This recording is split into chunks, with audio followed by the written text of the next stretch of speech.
नमस्कार मेरे प्यारे बच्चों, आप सभी कैसे हैं? तो चलिए आज हम क्या सुनने वाले हैं? कक्षा 4 की कहानी हुदहुद। हुदहुद को कलगी कैसे मिली? एक बार सुलेमान नाम के बादशाह आकाश में उड़ने वाले अपने उड़न खटोले पर बैठे कहीं जा रहे थे। बड़ी गर्मी थी, धूप से वह परेशान हो रहे थे। आकाश में उड़ने वाले गिद्धों से उन्होंने कहा कि अपने पंखों से तुम लोग मेरे सिर पर छाया कर दो, पर गिद्धों ने ऐसा करने से मना कर दिया। उन्होंने बहाना बनाते हुए कहा, हम तो इतने छोटे छोटे हैं, हमारी गर्दन पर पंख भी नहीं हैं, हम छाया कैसे कर सकते हैं? सुलेमान आगे बढ़ गए। कुछ दूर जाने पर उनकी भेंट हुदहुदों से के मुखिया से हुई। सुलेमान ने उनसे भी मदद मांगी। वह चतुर था। उसने फौरन अपने दल के सभी हुदहुदों को इकट्ठा करके बादशाह सुलेमान के ऊपर छाया कर दी। सुलेमान बोले, मैंने गिद्धों से भी मदद मांगी थी, वे मेरी मदद कर सकते थे, पर उन्होंने मेरी मदद नहीं की। तुम गिद्धों से छोटे तो हो, पर चतुर अधिक हो। तुम सब ने मिलकर मेरी सहायता की है। मैं तुमसे बहुत प्रसन्न हूँ। मैं तुम्हारी कोई इच्छा पूरी करूँगा। बताओ तुम्हारी क्या इच्छा है?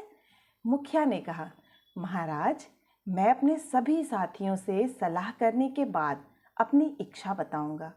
मुखिया ने साथियों से सलाह करने के बाद कहा, महाराज, यह वरदान दीजिए कि हमारे सिर पर आज से सोने की कलगी निकल आए।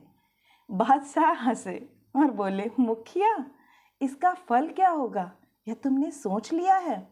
मुखिया बोला, हाँ महाराज, मैंने खूब परामर्श करके यह वर मांगा है।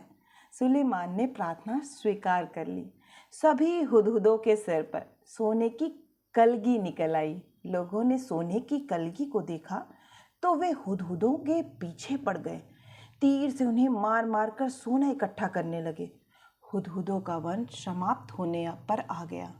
तब मुखिया घबराकर बादशाह सुलेमान के पास पहुंचा और बोला, इस सोने की कलगी के कारण तो हमारा वंश ही समाप्त हो जाएगा। सुलेमान ने कहा, मैंने तो शुरू में ही तुम्हें चेतावनी दी थी। खैर जाओ, आज से तुम्हारे सिर का ताज सोने का नहीं, सुंदर परों का हुआ करेगा। और तभी से हुदहुदों के सिर पर परों का यह ताज कलगी शोभा पर रहा है। हुदहुद एक बहुत ही सुंदर पक्षी है। क्या तुम्हें पता है इसके शरीर का सुंदर भाग कौन सा है? इसके सिर की कलगी बहुत सुंदर है। वैसे तो यह इसे समेटे रहता है, पर जैसे ही किसी तरह की आवाज़ होती है, यह चौकन्ना होकर परों को फैला लेता है। तब यह कलगी देखने में हूबहू किसी सुंदर पंखी जैसी लगने लगती है। इसी कलगी के बारे में तुमने अभी एक सुंदर कहानी भी पढ़ी है। हुदहुद का सारा शरीर रंग बिरंगा और चटकीला होता है। एक पक्षी और इतने सारे रंग। पंख काले काले होते हैं, जिन पर मोटी सफ़ेद धारियाँ बनी होती हैं। गर्दन का अगला हिस्सा बादामी रंग का होता है। चोटी भी बादामी रंग की होती है, मगर उसके सिरे काले और सफ़ेद होते हैं। दुम का भीतरी हिस्सा सफ़ेद और बाहरी हिस्सा काले रंग का होता है। चोंच पतली, लंबी तथा तीखी होती है। इस चोंच से यह आसानी से ज़मीन के भीतर छिपे हुए कीड़े मकोड़ों को ढूंढ निकालता है। इसकी चोंच नाखून काटने वाली नहरनी से बहुत मिलती है और शायद इसीलिए कहीं न कहीं इसे हजामिन चिड़िया के नाम से भी पुकारते हैं। हुदहुद हमारे देश के सभी भागों में पाए जाते हैं।